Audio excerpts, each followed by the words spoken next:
But yes, of course, some people can. I mean, it's not the most people that make money or get rich, but of course you can send a film.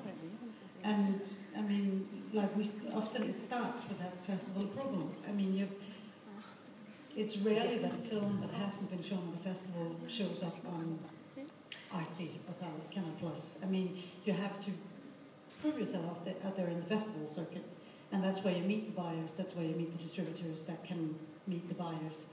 And some TV stations still pay good money, but most don't. So getting rich is really not your first wish. Do you think that when we're talking about monetizing, when we're talking about actually making money on shorts, what do you see as the sort of the percentage of time that somebody has to spend on selling their film, as well as presenting their film at festivals, etc.?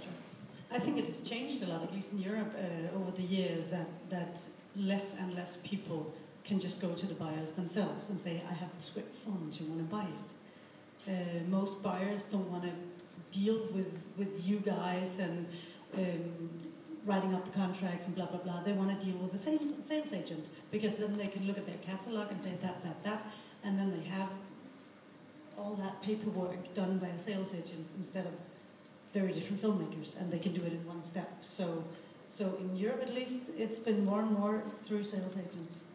And I think we might be the opposite in North America. I think from our market perspective at the festival, we have buyers who are more interested in talking directly to the filmmaker, because we don't have a lot of sales agents in North America for short films. But here we have kind of like 10 sales agents per buyer when you go to festivals, something like that. Wow, that's a big difference between. We have a lot of new models that are trying to monetize short films in the States. IndieFlix is one that comes to mind right away. Sheila Andreen is trying. Watt Media out of Toronto does do as much as they can. But the thing about that with short films is that maybe a feature film would pay a couple of dollars, but with a short film it's maybe $1 that is divided in two. So for every time people click their film, you get half a buck. Although too, there's always, again, we go back to that exception to the rule that sort of seems to make everybody believe the great dream of, I can sell big, I can sell big. Canal Plus paid $20,000. Everybody hears that. Oh, Canal Plus bought my film for $20,000. Maybe once every 5 years. They pay around, I think, €150 per minute is their price. But I mean, they don't buy a lot. They buy, I think, 50 to 80 international films a year.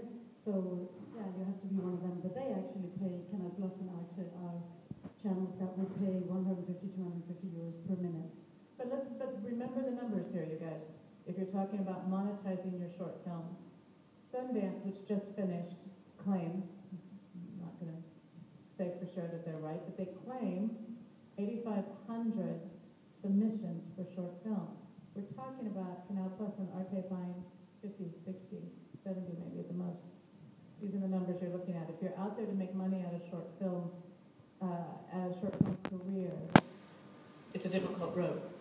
I think it's a very difficult road. If you're looking to sell your film because you can get maybe some money, but you can also get broader audience, then I think you're going to have a better chance of finding some level of success. Is that fair to say? I think we go back to the festival circuit again. No, but seriously, I mean, that is the easiest way in, and also the easiest way to make money after that. Yeah. Do you want your films at the festival level to have won awards? Do they need to have won an award? The ones that you're going to get out into the market? No. But a lot of them, I think, have. I mean,